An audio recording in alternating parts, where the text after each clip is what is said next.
glass or up to 1 liter of water. Enjoy it hot or cold. Shop at Lazada, Shopee, and in leading drugstores nationwide.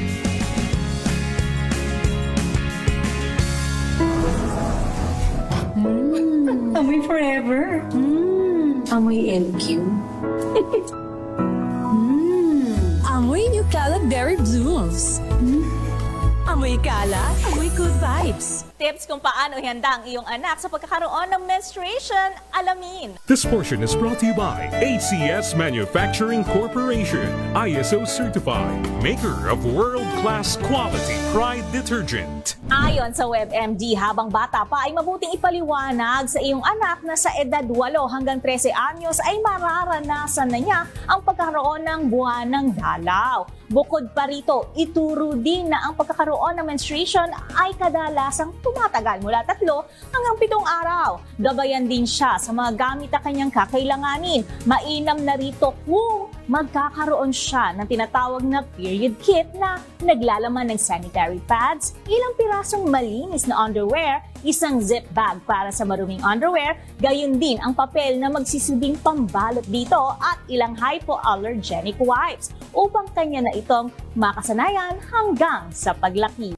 This portion is brought to you by ACS Manufacturing Corporation, ISO certified, maker of world-class quality Pride detergent.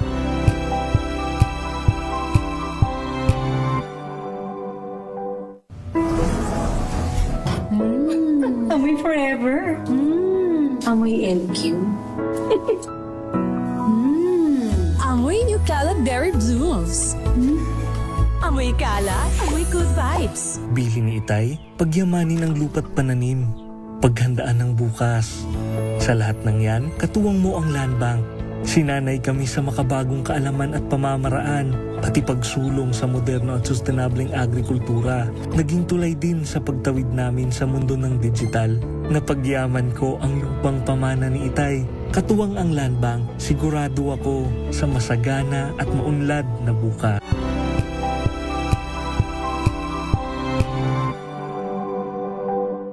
Maagang balitaan, maagang usapan sa mga issue at balita. Kasama si Kuya Angelo Palmones sa Magandang Umaga Pilipinas. Mula Lunes hanggang Biyernes.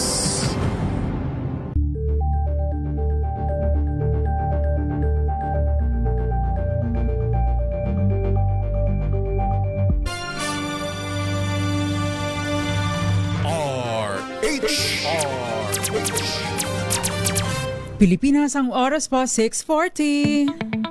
May problema ka ba sa batas? Hihimayin yan ng Panyera ng Bayan, Attorney Rina Seco sa Usapang Legal. Usapang Legal.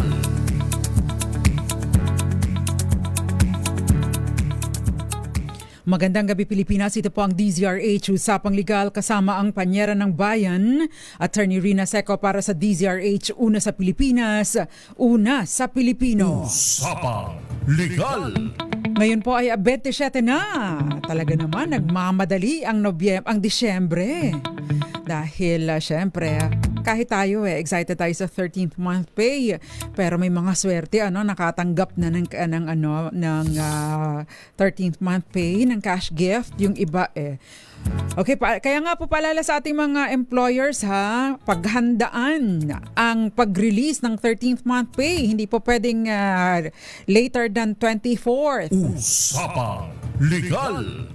Anyway, maganda po ang ating talakayan tonight dahil amilyar season na naman po panahon na naman po ng pagbabayad ng buwis para sa ating mga property owners. Ang masaklap nga lang dyan kapag pinag-usapan yung buwis, bigla mong maaalala yung mga flood control projects. Kaya naman kung ikaw ay business owner, maaalala mo bigla yung mga LOA, Letter of Authority, para sa yung mga audit. Nako, na nagiging source down ng money making money making activities ng ating mga hindi lahat opisyal or mga taga BIR. Usapang Legal! Pero tonight, wala naman po kasi tayong lusot sa pagbabayad ng buwis. Dahil kung hindi, lalong-lalo na itong amilyar, kung hindi po natin babayaran ang amilyar sa ating real property tax, sa ating lupa at bahay, sa ating apartment, sa ating condo unit, o kaya ay sa ating sa ating farm, baka kamukat-mukat mo, iba na ang may-ari, naisubasta na pala. Usapang Legal! Paano nga? Nagbayad ka naman, pero may iba pa rin nagbayad ng amilyar mo. Anong gagawin mo? Magpapasalamat ka ba? Thank you very much. Ito ba ay good news para sa iyo? Abay, wag masyadong ma-excite kapag may ibang taong nagbayad ng iyong amilyar. Hindi ito basta-basta thank you. Usapang Legal! Bakit nga ba? Ano na nga ba yung risk nito? Aba, dyan po nag-uumpisa yung babayaran ng ibang tao ang amilyar sa property mo. Bakit? Halimbawa, yung kapitbahay mo, binayaran din yung lupa mo. Binayaran din ang amilyar ng lupa mo. Tapos nakapangalan sa kanya yung resibo. Patay tayo dyan. Bakit kanyo? Hindi po yan thank you, ha? Kasi minama ni Obra na yan, unti-unti na. Nag-uumpisa na ang paggalaw para later on makamkam ang lupa mo. Usapang Legal! Gayon din yung mga co-owners mo, ha? Halimbawa po, kung kayo ay, o kaya yung mga co-heirs mo, halimbawa po ikaw tagapagmana, at namatay na inyong mga magulang, ang kapwa mo tagapagmana, inunahan ka sa pagbabayad ng buwis. Akala mo, ay, ang bait naman ni ate. Ay, ang bait ni kuya, dinamay pati yung akin. Tapos nakapangalan pala sa kanya, ay meron pong implication ito. Kasi later on, pwede itong magamit para sa transfer taxes, transfer tax payments. Tapos, pwede pong makapanggancho, makapanggoyo, makapangloko. Bakit? Abay, eto yung tax deck ng property na yun. Ibinibenta ko kay Jeric Barreto. Samantalang ikaw ang may-ari ng property. Usapang Legal! O kaya naman, merong isang stranger, secretly, idineklara for tax purposes or nagkaroon ng tax declaration, binayaran ang amilyar sa property mo. Isa pa rin yan. Pwede pang makakumbinse sa mga unsuspecting buyers. Kaya, hindi yan thank you. Maalarma ka na dapat. Usapang Legal! Yung co-owner mo, pwede din niyang i-assert. Ito na po, nakuha ko na po yung pagmamayari. Katunayan po, narito po ang tax declaration or tax payment. Akala mo, tiway ha? Akala mo, regalo sa iyo ha? Ito po ay maaring later on pag-ugatan, ng,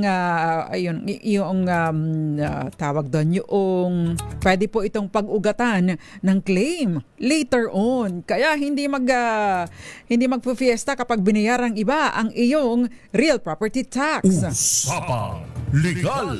Pwede po kayong sumali sa ating talakayan 0919-282-6485. Magandang gabi po sa inyo, Teresita Atienza. Magandang gabi sa iyo, Antonio Carrasco. Magandang gabi sa iyo, Aunt May. Gayon din sa iyo, Joy Garimbao. Magandang gabi din po sa iba pang mga nanunood sa atin sa iba't ibang panig ng mundo. Good morning, good afternoon, good evening, and good night. By the way, tax season na po ngayon. Sa amin, sa Paranaque, kung kayo ay may property, makaka-discount po kayo ng hanggang 20% sa inyong amilyar. May kalakihan din yun. 20% ang discount sa inyong amilyar na babayaran kung magbabayad kayo on or before December 15, 2025. Usapang Legal! Tingnan nyo po yung kalendaryo, yung calendar of activities and deadlines na isinet ng inyong local government unit, para po ma-identify ninyo, ay hanggang kailan ba ako pwede maka-avail ng discount, Tingnan po natin na sayang din yun, Kasi ang 20% ng 10,000, kung 10,000 ang babayaran po ninyong, dapat bayaran ninyong amilyar, minus 20%, ay 2,000 po ang mababawas sa iyong babayaran. So 8,000 na lamang ang babayaran. Kaya ikaw, Gael, yung property mo dyan, saan may mga ari-arian? May mga asyenda itong si Gael . May mga mga ari-arian itong si Gael Enriquez. So mahalaga na mabayaran ng mas maaga at alam niyo po ba, pwede na po kayong magbayad online. Kaya naman, I encourage you, wag niyo na pong ipadaan sa kapatid, sa kung sino man, sa kapitbahay, sa kakilala, kaibigan, or worse, ipadaan pa sa fixer ang pagbabayad ng amilyar kasi meron na pong portal ang mga local government units at hindi ninyo kailangang pisikal na pumunta sa municipal or treasurer's office. Usapang Legal. Pwede po ninyong gamitin yun para hindi na kayo maabala, para din mas maaga kayo makapagbayad at sigurado pa kayo na hindi maipapangalan sa iba ang pagbabayad ng amilyar. Magandang umaga, magandang tanghali, magandang gabi sa inyong lahat. Ma'am Irene Almodovar, magandang gabi po sa inyo. Tapos si Edwin Llaneta, Romel Livid, Tita Ami Miraflor Garcia, abay si Tita Ami ay last October pa nagbayad, very good. Kenneth Arevalo, magandang gabi sa Jerry Sumagaysay, Mami Belen Rivera, Ivy Gutierrez, Miggy Villa, at yung iba pang mga kababayan natin dyan. Magandang gabi po sa inyong lahat. Usapang Legal. Siyempre, feel free to share our discussion tonight para po mas marami pang matuto sa ating talakayan. Again, ang maaga pong nagbabayad ng buwis ay makakakuha ng diskwento. Parang promo lang, Parang Black Friday sale ba yan? O kaya lang, bukas. Bukas Sofia Gans. Miss Sofia Gans, Miss Josa, bukas ang Black Friday sale ba? Tama ba ako? Nakikinig ba sila?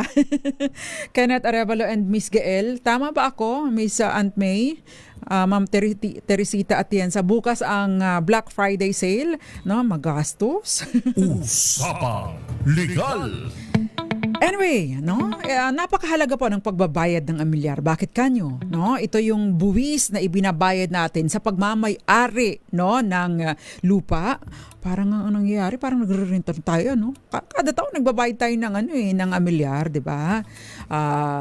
Binabayaran natin. Ito po yung buwis, na ipinapataw ng local government unit. Kasama ito sa pinagkukunan ng pondo ng ating mga LGUs.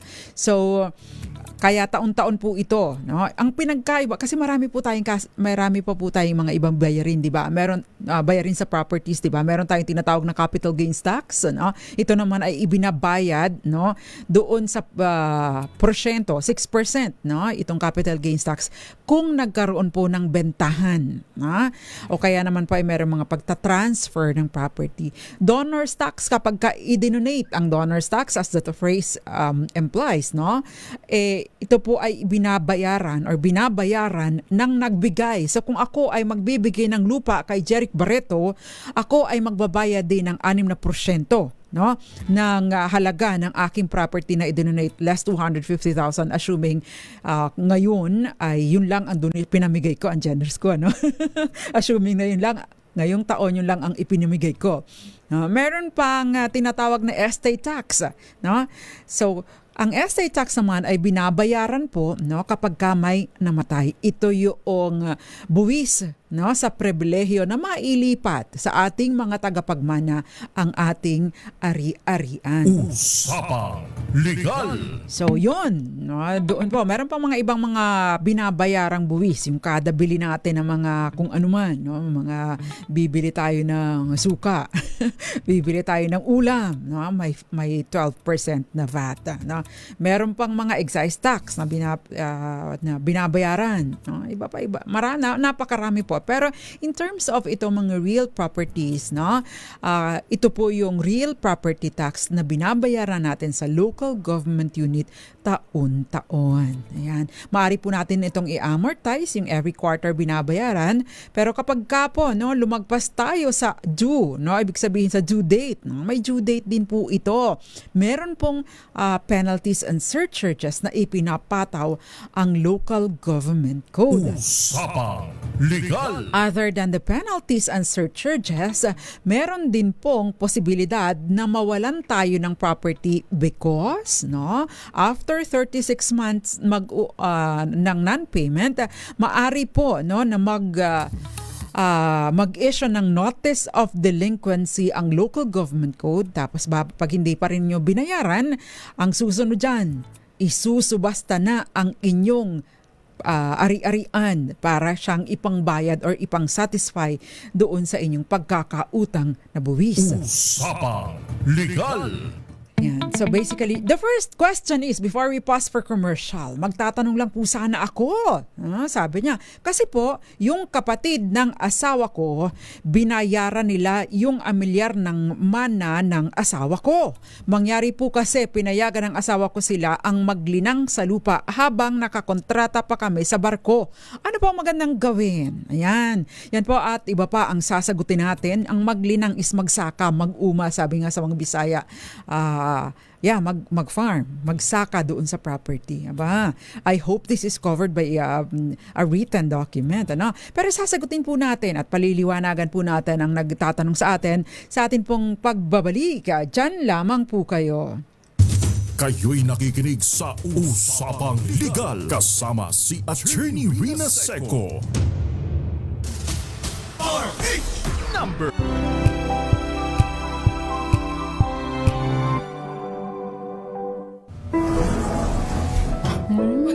Amoy forever. Amoy LQ. Amoy New Caleb Berry Blooms. Amoy kalat, amoy good vibes.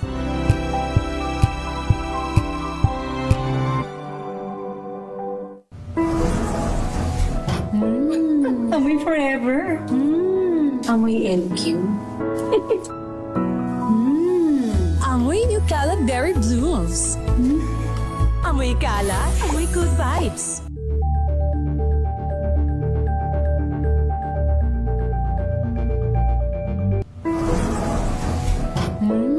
Amoy forever. Amoy LQ. Amoy New Caleb Berry Blooms. Amoy kalat, amoy good vibes.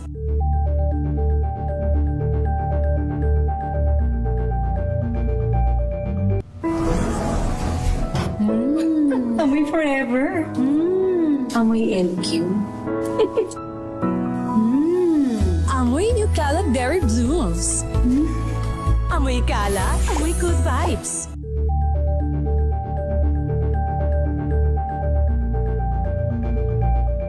Hello, Washi! Laundry day na naman! Yay! Anong meron? Mancha ng chocolate, putik, may libag pa! Kaya natin yan! With Pride Washing Machine Detergent, may triple stain-away formula. Tanggal ang makapit, madikit, at malupit na dumit mancha. Kaya easy-easy ang labada. Mula noon hanggang ngayon! All you need is pride. All you need is pride. ACS.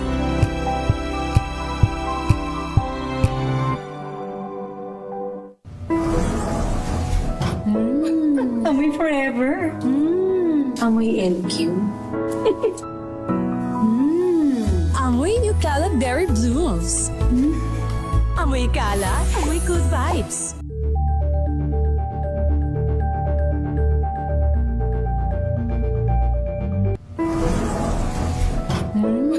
Amoy forever. Amoy LQ.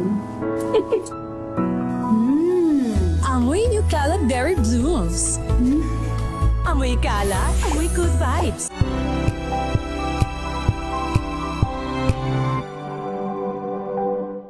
Alamin ang mga maiinit na isyung pambayan, mga balitang kailangan mong malaman, usapin sa pamahalaan, politika, ekonomiya at kabuhayan. Ito ang mga dapat mong malaman, pakialaman at pag-uusapan dahil kayo ang tinig ng mamamayan dito sa Damdaming Bayan. Live sa DZRH Radio, DZRH TV at DZRH Digital. Kasama sina Lakay, Deo Macalma at Elaine Apit. Araw-araw, Lunes hanggang Biyernes. Damdaming Bayan.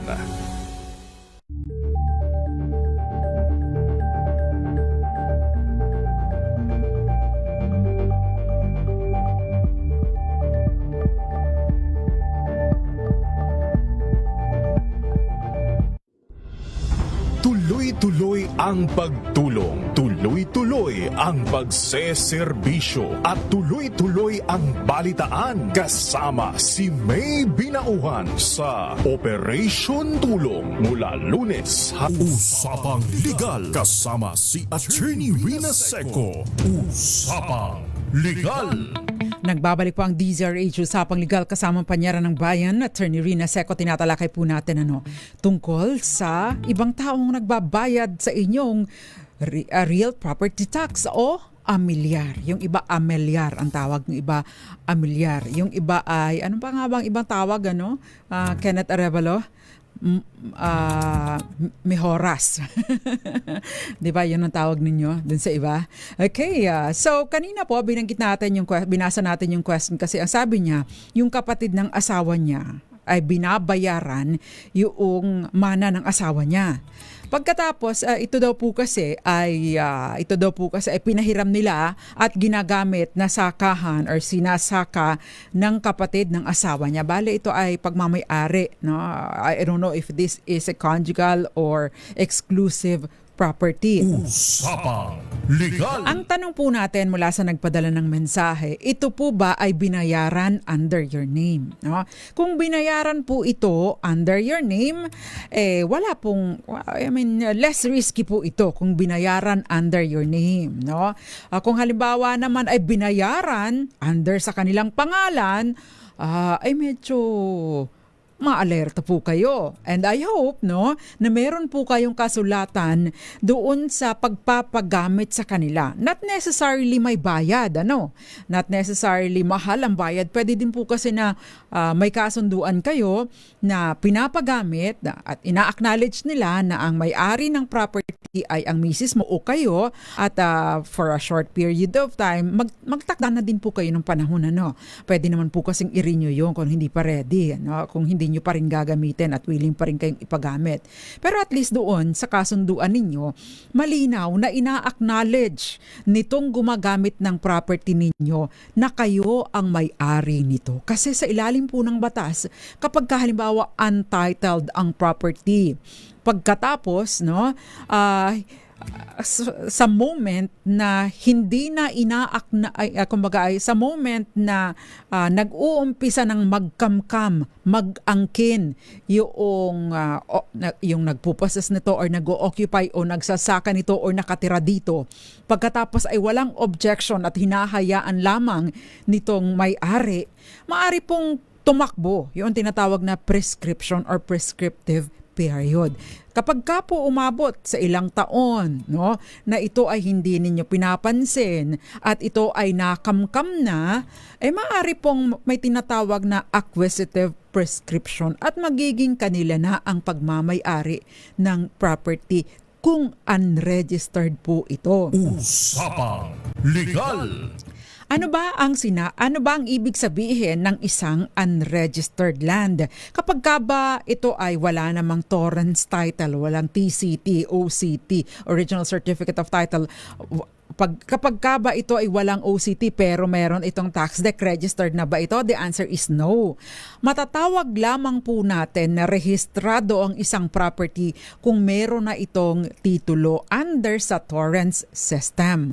Anong ibig sabihin? Kung tax declaration lamang po ito, pagkatapos ay iba ang naka-occupy dito at later on magkaroon ng issue, ay maaari po kayong mawala ng property because yun pong tax declaration at occupation ng property ng isang unregistered land, lalo na kapag ito dineklarahan ng sa pangalan, nakuhanan ng tax sa pangalan nila. Pagkatapos siya pa ang naka-occupy, nagsasaka, ay di po ba unregistered land, tapos ay occupation or possession plus tax declaration, pwedeng magtuloy-tuloy sa torrents title. Kaya hindi dapat pinapayagan ang kung sino-sino na gumamit ng ating property, lalo pa kung ito ay unregistered, just from the goodness of your heart. Napakahalaga na kung papagamit mo, dokumentado. Para sa dokumentong ito, ina-acknowledge na ako, si Rina Seco, ay na gumagamit ng property na pagmamay-ari ni Jeric Barreto. Huwag kayong papayag na wala man lang kayong papel. Usapang Legal. Kahit pahigan nyo lang ng 100 pesos buwan-buwan o 1 peso buwan-buwan, at least merong malinaw na dokumento na nagsasabi na si Rina Seco or si Jeric Barreto ang may-ari ng property nito at si Rina Seco ay nakikigamit lang at si Rina Seco ina-acknowledge niya na hindi sa kanya ang property. That way, hindi tatakbo yung prescriptive period. Diba? Usapang Legal. Kasi again, no, kapag hinawakan na ng isang tao ang property in the concept of an owner, no, inaako na niya na kanya ang property. Samantalang sa totoo lang hindi naman kanya. Kaya lang wala naman kasing title. Doon po nag-uumpisa ang dilema. Doon nag-uumpisa ang problema. Usapang Legal. Verhel Sakdalan, magandang gabi sa iyo. Ma'am Grace Recta na Imbag Arabi, Suki Yang Ventura sa Kanukutan, Pasonang, Zamboanga. Magandang gabi sa iyo. Violeta Montecalvo Zambrano, Eduardo Narvaez. Magandang gabi din po sa inyo, Joseph Abalos, dyan sa Baguio City, at maraming iba pang nanonood sa atin tonight. Melvin Letrodo sa Barangay Katipunan, Santa Fe, Leyte. Magandang gabi po sa inyo. Now, again, no, i-document po ninyo ang pagpapagamit ng inyong property. Ngayon, ano naman ang pwede nyong gawin? Attorney, nakuhanan na niya ng tax declaration. Ha? Ano ang pwede mong gawin? Mahalaga po na immediately, once malaman ninyo na mayroong nagbayad ng tax deck, no, sa nagbayad ng buwis or ng amilyar o kaya nakuhanan or na-declare for tax purposes ang property ninyo, i-verify po ninyo agad, no? I-verify po ninyo agad ang inyong official record. Siyempre, kung ito po ay titulado, pumunta po kayo sa Register of Deeds, kunin po ninyo ang certified true copy ng title, at no, doon po sa city or municipal treasurer pumunta po kayo, no, para humingi ng record ng inyong payment, tax payment history or tax clearance mula sa city or municipal treasurer's office. Usapang Legal. Kasi, no, at least doon po malalaman nyo sino itong kung may ibang nagbabayad, sino itong nagkaka-interest sa property ko? Bakit may ibang nagbabayad? Kasi ang municipal or city treasurer, hindi po yan tatanggi sa bayad ng kung sino man. Siyempre, gusto niyang makakolekta ng buwis. Kaya importante, no, na tayo din ay alerto. No? May kliyente po ako, no, may nakikipag-unahan sa kanya na magbayad ng amilyar. Sabi niya, swerte ko, attorney, may nagbayad ng amilyar ko. Sabi ko, hindi yan swerte. No, akala mo lang swerte, ilang libong piso lang yan. Pero ang katumbas na later on, kapag hindi mo yan maagapan, maaring mawala ang property mo. Usapang Legal. Sabi ni Antonio Carrasco, maraming nasisirang relasyon dahil hindi nagkakaintindihan sa inheritance. Totoo po kayo, no? Pinag-uugatan, yung iba nga nagpapatayan, di ba? Kung hindi man nagkakasuhan, no? Nasisirang pamilya dahil sa mana, sa mga ari-arian. Maganda po, no, na updated tayo doon sa pagbabayad ng amilyar. And payments must be under your name. Tiyakin na nasa pangalan po ninyo ang bayad. Huwag pong hahayaan na ibang tao. Na iba kasi unti ini-establish, dumidiskarte paunti-unti, no, na bayaran para later on makamkam ang property mo. Kung halimbawa naman po meron na ngang nagdeklara.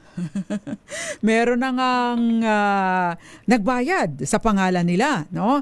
Pwede po kayong mag-request ng cancellation, no, o kaya naman ay erroneous tax declaration. Kailangan po ninyo ng kopya ng patunay na ikaw nga ang nagmamay-ari nito, yung original tax declaration mo, no? Pwede po ninyong hingin para makita na, ako talaga ang nagmamay-ari nito, wala akong transaction dito, wala rin akong pinahihintulutan na magbayad ng buwis, no, sa kanilang pangalan. Kaya narito ang aking mga dokumento, i-cancel nyo yan. Hindi yan akin. Yan scammer. Usapang Legal. Siyempre pa, no, pwede po ninyong padalhan ng written demand, no? Itong nagbabayad ng amilyar, pasalamatan nyo na din. Pero i-demand nyo na tantanan mo ang pagbabayad sa property ko. Ako ang may-ari niyan, wala kang karapatan. At ako rin ang may obligasyon na magbayad ng amilyar ng lupa ko. Yan. Wag po ninyong pasasalamatan lang, i-demand, no, na you cease and desist, no, from paying my real property tax because that is my obligation. Usapang Legal.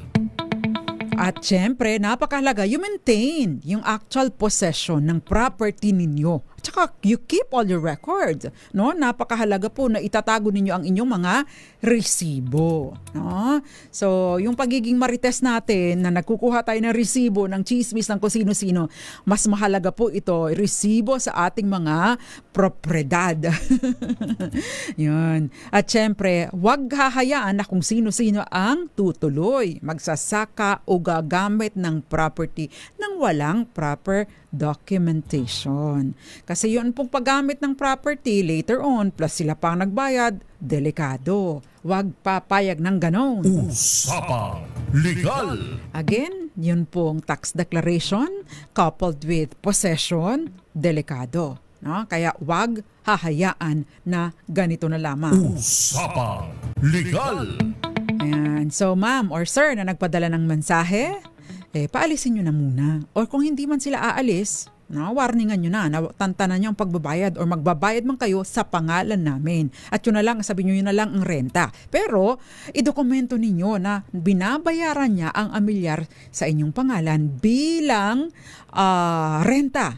Bilang renta sa paggamit ng property ninyo. Yan. Usapang Legal. Okay, next question please. Marami-rami pong mga na-screenshot tayo. Attorney, pwede ba namin bayaran ang amilyar kahit hindi pa notarized ang deed of sale?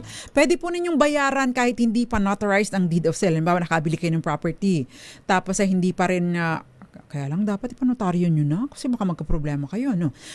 Kapag ka po ganito, babayaran pa rin po ninyo under the name noong original na seller, anong nagbenta sa inyo, dahil hindi pa po ninyo maipapalipat under sa inyong pangalan ang tax declaration hanggat hindi ninyo na isasubmit, no? Yung notarized na deed of sale, o kaya naman minsan madalas, no, hinihingi yung e-car or authority electronic certificate authorizing registration. But then again, no, kailangan po talagang mabayaran, no, yung amilyar taon-taon. Usapang Legal. Next question please. Okay. Mag-ask lang po sana about sa housing nabili namin. Sino po ba ang dapat na magbayad sa amilyar? Bale, hinuhulugan pa po namin. No? Kapag ka po tayo ay bumili ng property na hulugan, usually sa developer, tapos meron muna tayong contract to sell, pagkatapos ay hahanap, di ba meron tayong mga tinatawag na bank finance, no? Home loan, no? Kapag ang nangyayari po dito, kung ito ay bank finance, binili na po natin ito, pero inutang natin sa bangko yung pambayad, no? Yun pong bahay na ito ay silbing atin na talaga once mabayaran ng bangko. Yun nga lang, naka-mortgage po ito. But anyway, kapag ka po ang property ay na-turn over na sa atin, no? Bagaman at naguhulog pa tayo kasi hodang wala pa tayong bank, wala pa tayong nakukuhang bangko. I don't know how it goes. Ano? Halimbawa, wala pa tayong nakukutahang bangko para magbayad. Pero dahil nabayaran na natin ng full yung equity, yung down payment, na-turn over na sa atin kasi yung mga yung mga alerto, yung mga mahuhusay, maayos na developer, gano'n naman, di ba? Either mabayaran mo kapag ka nabayaran mo na yung down payment, ito turn over na sa'yo. Once ma-turn over po yung property sa inyo, kayo na po ang may obligasyon na magbayad ng amilyar. Ayan. Usapang Legal. Next question please. Ayan, attorney, hindi ba po kami nakabayad ng amilyar sa bahay na award ng NHA, pati po yung hulog? Ano po ang gagawin? So hindi na nakabayad ng amilyar sa bahay na award ng NHA, pati yung hulog. So ano po ang gusto nyo, anong gagawin? No? Maganda po, no, natingnan kaagad po ninyo, you coordinate with NHA, National Housing Authority, at alamin po ninyo ang status. Kung halimbawa po okay pa, nasa inyo pa yung pangalan ng award, no? Edi ipagpatuloy po ninyo ang pagbabayad, no? Mag-coordinate po kayo, baka merong mga, kasi di ba pag hindi nakakabayad, merong mga interests and penalties. So baka po merong mga amnestia, no? Or condonation ng interest and penalties. So mag-coordinate po kayo and i-update po ninyo yung payments. Usapang Legal. In relation to that, meron pong question earlier si Ma'am Teresita Atienza. Pwede bang ibenta? Ay, hindi pala yun. Meron question po kasi kanina.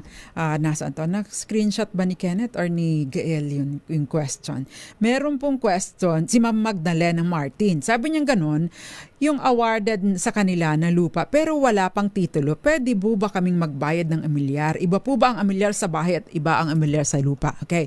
Kapag ka po undivided pa, no? Undivided pa ang property, no? I would assume ito ay community mortgage po ba ito, Ma'am Magdalena? Kasi kung community mortgage, like isang community na tinirhan ng mga informal settlers, tapos binili ng gobyerno, tapos inaward sa inyo isa-isa at babayaran ninyo sa X number of years, 30 years, pero hindi pa po nahahati-hati, wala pang individual title. Kapag ka po ganyan, hindi po kasi maaaring halimbawa, 1 ektaryang lupain, ang nakuha mo 100 square meters laang, hindi mo pa pwedeng bayaran na 100 square meters lang ang babayaran ko dahil yun lang ang inaward sa akin. Pending documentation of your pending release of or issuance of individual titles or individual tax declarations, kailangan pong bayaran yung kabuuan. So mag-coordinate po kayo, sino po ba ang nag-award sa inyo, no? Para po matingnan po ninyo, usually may mga computation po ito na magiging ambag ng bawat awardee sa kung magkano ang babayarang amilyar. Usapang Legal. Again, hindi po, ang undivided po na lupa ay hindi pa pwedeng bayaran ng kapraso lang ang amilyar. Buo po lagi ang binabayaran. Okay, magandang gabi si Elmer Bendol. Magandang gabi din sa iyo, Eduardo Narvaez, Suki Yang Ventura. Gayon din sa iyo. Maraming iba pang nanonood sa atin, bagaman at hindi ko lahat po nakikita ang inyong mga mensahe. Pagdating po ng commercial break, hayaan nyo at basahin po natin ang inyong mga messages, yung inyong mga questions. Okay, next question. Ay, magandang gabi po muna. Anong oras ba dyan? Red Deer? Ano ba yun? Red Deer County, Alberta, Canada. Malapit ba yun sa inyo, hindi pala. May listener tayo na taga Alberta, Canada, di ba? Nasaan na kaya siya? Usapang Legal. So yung mga taga Red, no, I correct myself, Red Deer County, Alberta, Canada. Magandang gabi po sa inyo. Hindi ko alam kung saan ito. Hindi pa ako nakakarating ng Canada, pero maraming salamat po sa panunood sa atin. Okay. Sabi niya, okay. Next question na lang. No? Tunguhan natin yung next question. Attorney, kasama po ba yung bahay sa amnesty kasi napatay yung bahay 1998? Hindi pala nilakad ng parents ko ang tax ng bahay, patay na sila. Lately ko lang nalaman na hindi na i-declare.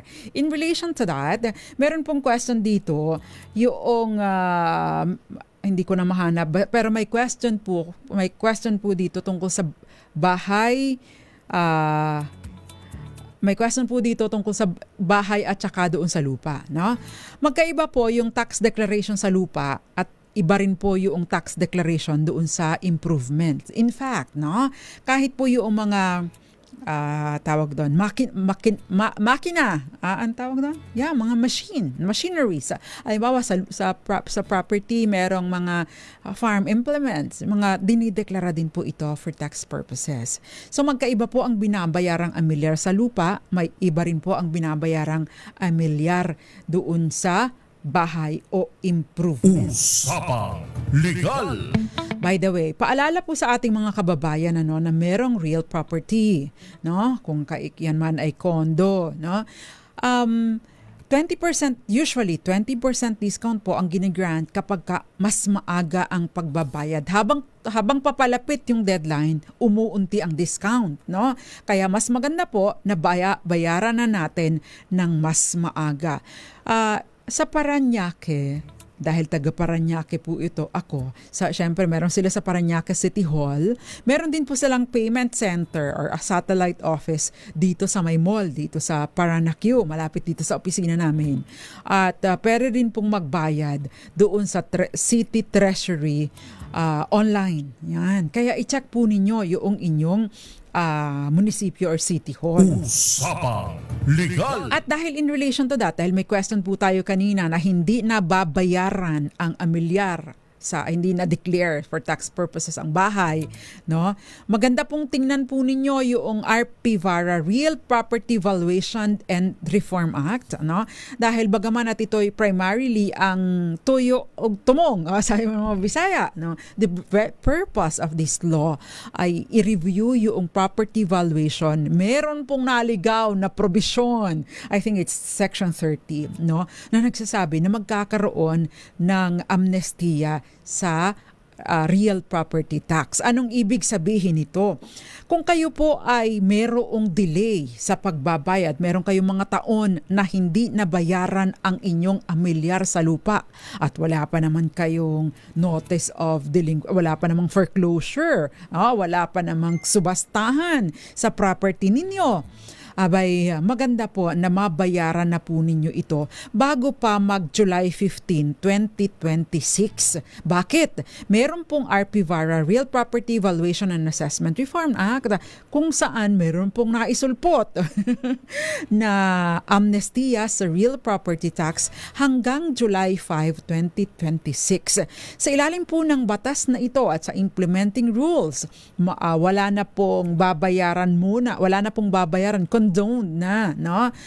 Wala na pong babayaran ng interest and penalties and surcharges sa unpaid amilyar, no? At pwede rin pong i-amortize, no? Depende po sa kung ano magiging arrangement ninyo sa inyong local government unit. Usapang Legal. Anyway, itutuloy po natin ang discussion tungkol dyan dahil may mga questions pa po tayo at syempre paglilinaw dito sa amilyar amnesty sa atin pong pagbabalik. Kaya dyan lamang po kayo. Kayo'y nakikinig sa Usapang Legal kasama si Attorney Rina Seco. This time check is brought to you by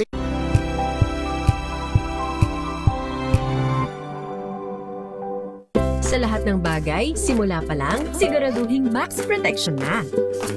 Kasi pag kulang ang proteksyon, baka madaling masira. Sa ngipin, dapat may max protection din. Max sa halaga ng unique toothpaste. With Max Protect Formula, help stop cavities before they start, while keeping breath fresh. Try unique maximum fluoride protection para max alaga, max protektado. ACS. Amoy forever. Amoy LQ. Amoy New Caleb Berry Blooms. Amoy kala, amoy good vibes. Tinesting, sinuri, siniyasan. Ang resulta? Super effective ang Shield sa pagpatay ng bakterya at virus. Shield Antibacterial Soap. Believe ang mga eksperto sa Philippine Nurses Association. At si Mami. Tiwala ako sa Shield. Shield Antibacterial Soap. Napatunayang mabisa. Ang mga nurse, tiwala. ACS. Oh, so good! Komeo, so tanghon! So bagay sa bawat celebration! So easy, so dummy! Komeo, so tanghon. Komea Sotanghon. So good! Sotanghon. Amoy forever. Amoy LQ. Amoy New Caleb Berry Blooms. Amoy kala, amoy good vibes.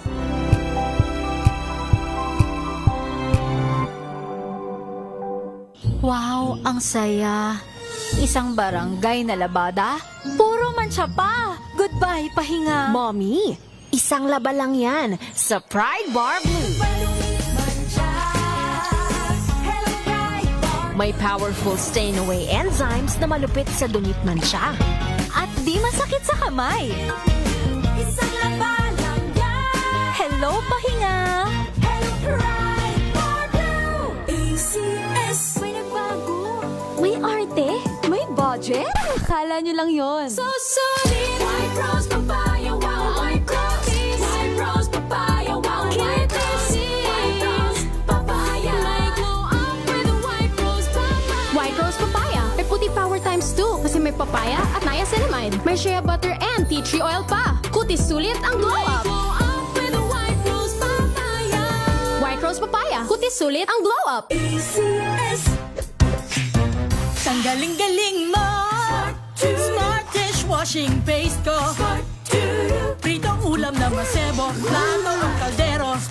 Tanggaling for everyday. Ganyan pag smart ang dishwashing paste. May double tanggaling formula. Tanggal ang sebo, tanggal ang bakterya. Pahit para walang pahit. Linis fantastic sa metal at plastic. Number 1 ko to. Tanggaling-galing mo. Smart dishwashing paste. ACS.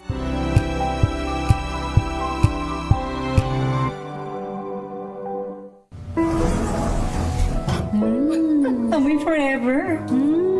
Amoy LQ. Amoy New Cala Berry Blues. Amoy Cala, amoy good vibes.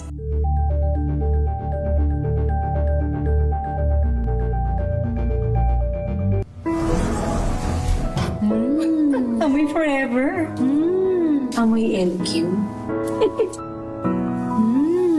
Amoy New Cala Berry Blues. Amoy Cala, amoy good vibes.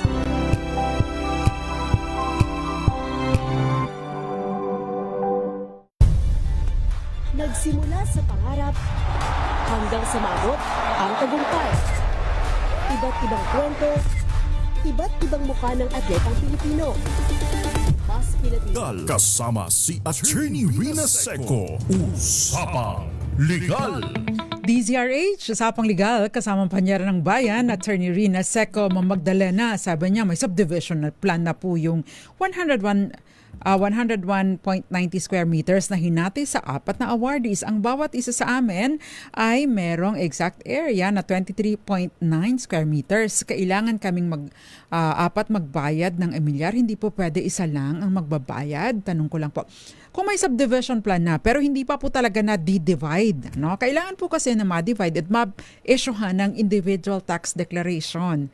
O at least kahit hanggang doon lang sa individual tax declaration, no? Para po makapagbayad kayo individually. Pero kung hindi pa po, may subdivision plan pa lang pero wala pang individual na tax declaration dun sa award sa inyo, hindi pa po kayo makakabayad individually. Ang mangyayari dyan, mag-aambag, say for example, 4 kayong mga magkapitbahayan, 10,000 piso ang inyong amilyar, titig 2,500 kayo at pag-usap-usapan nyo po yung inyong schedule ng pagbabayad. Ganun lang po muna yun. Usapang Legal. Lanlan Fortes, magandang gabi. Ma'am Teresita, bakit 10% lang ang discount sa real property tax ninyo? No? Kasi baka mas maaga-aga pag ngayon, mas maaga-aga pa, baka pa pwede po. Kasi sa Parañaque hanggang 20% pag nagbayad on or before December 15. Pero yung mga scheduling po niyan, ha, depende po sa LGU. Ayan. Hindi ko alam dyan sa Buena Vista, Marinduque, no? Kung hanggang kailan. But anyway, sabi ni Kenneth Arceo, Ma'am, attorney, mag-drag race tayo ng kargahan, tubuhan. Oy, wag ganyan. Hindi mo pwedeng i-change, no? Kapag ka ito ay tubuhan, ito ay agricultural land, no? Hindi mo pa pwedeng i-change ang basta-basta ang use ng property mo.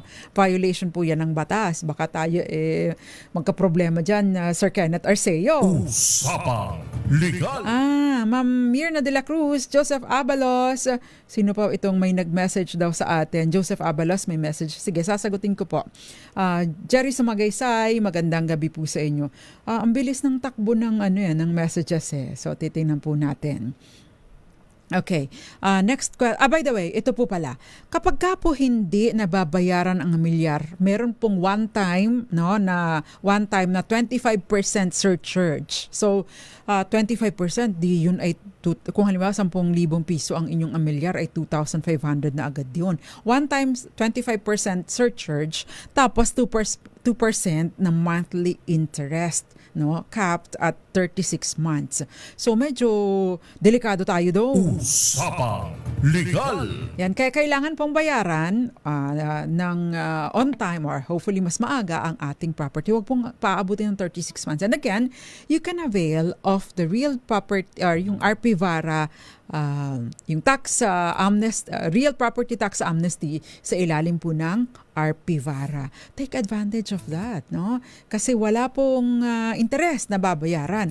Ang maganda, meron akong nakita, no? Kasi hanggang hanggang July 5, 2026 ang pagbabayad ng walang na covered ng amnesty.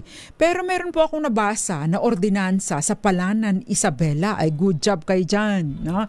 Mga taga Palanan, Isabela. No? Congratulations po sa mga sa LGU, sa konseho ng Palanan, Isabela. Good job kayo. Kasi sabi doon sa RP Vara, no, hanggang July 5, 2026 lamang. Doon po nag-enact po ng ordinansa yung Municipal Council ng Palanan, Isabela. Municipal ba ito o city? Itong Palanan, Isabela, na sinabi nila doon sa ordinansa na hanggang July 15, 2026. So kahit may palugit, no, yung inyong na ibinibigay, dagdag na mga araw para mabayaran. And by the way, mag-arrange na po agad kayo kasi pinapayagan po yung installment na pagbabayad. Kung medyo may kabigatan, kagaya nung nag-message dito sa atin, no, 80,000 daw yung babayaran niya. Mag-coordinate po kayo, no, para po kayo ay makapag-arrange, no, ng inyong installment na pagbabayad. Usapang. Ay totoo po na napakabilis ng oras, Aunt May, no? Attorney, bakit po hindi pwedeng bayaran hanggang 5 years in advance ang amilyar? Kasi, no, sinasabi po ng batas na every 3 years ay nire-review yung valuation, no? Kaya maaring hindi pinapayagan ng mas mahabang advance ng payment. Usapang Legal. Last question na lang. Magandang gabi po, attorney. Magandang araw po, attorney. Tatanong ko lang kasi po, kami, ito ay nasa, wag ko kung na-screenshot ko ito. Magandang araw po. Tatanong ko lang po kasi kami po ay nagbabalak magrenta ng lupa para po sa small business. Ngayon po need namin magpatayo ng kahit maliit na building. Ang kontrata po ay 10 years pero di po kami sure kung maka-ROI, return of investment kami agad. Ano po kaya ang magandang gawin sa kontrata? Ayan, kung 10 years, maybe too short, no, to recover, no? Lalo na kung medyo malaki-laki ang investment niyo. Kung magpapatayo kayo ng building dyan, hindi ko alam kung kaya ninyong ma-recover in 10 years ang inyong investment, no? Syempre, yung building, anong mangyayari kung ang pagmamay-ari kung ang ibang tao ang may-ari ng lupa. Maganda rin po, no? Ask for a longer period para sa inyong para at least maka-ROI man lang kayo. Tapos gradual increase, no, yung escalation. Usually may escalation. O ibig sabihin ay habang tumatagal ay nag-i-increase yung renta. Maaari po kayong mag-stipulate sa inyong kontrata, no? Make sure na meron kayong written agreement. Mag-stipulate po kayo sa inyong kontrata patungkol doon sa anong mangyayari doon sa building na pinatayo ninyo kapag natapos yung kontrata or hindi nila ini-renew yung kontrata, no? Kasi baka mamaya gulangan kayo, hindi po ba? So, will this be a subject sa reimbursement or yung depreciated cost, no, ng inyong naipatayo? Magkaroon din po kayo ng stipulation as to sino ang magbabayad ng amilyar doon sa, syempre kung kayo ang magpapatayo ng building, ng structure, kayo magbabayad ng amilyar doon at idideklara ninyo sa inyong pangalan. Maganda rin po maging subject ito sa inyong discussion, sa inyong stipulation, no? So again, no, yun din pong stipulation ng pagbabayad ng amilyar doon sa lupa, no? Kasi baka mamaya hindi binabayaran, no? O pagkatapos biglang isubasta ng LGU. Paano na ang kontrata ninyo? Pwede din naman kami na ang magbabayad to make sure, no, na mababayaran ang lupa, ang amilyar sa lupa, para din hindi threaten ang inyong business operations, at pwede ring idadak na lamang doon sa inyong babayaran na renta.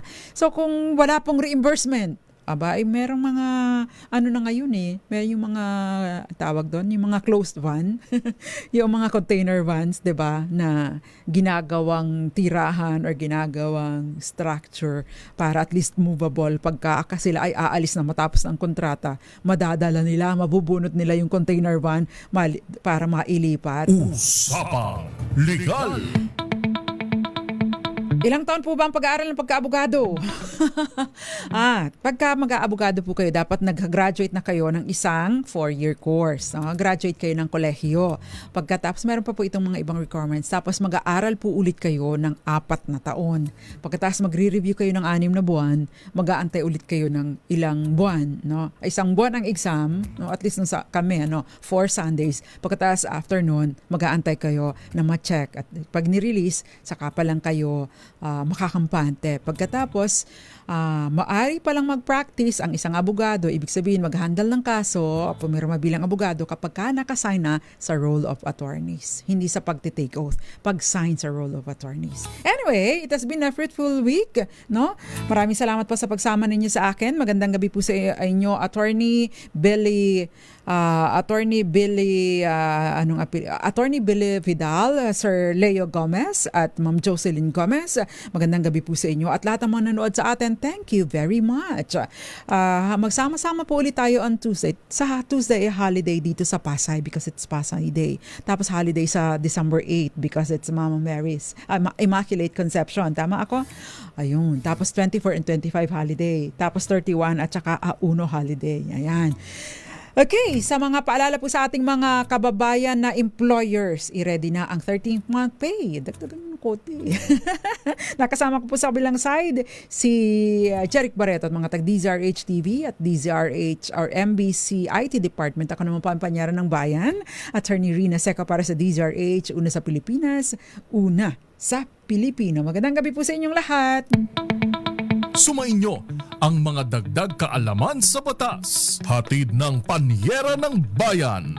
Attorney Rina Seco sa Usapang Legal. Usapang Legal.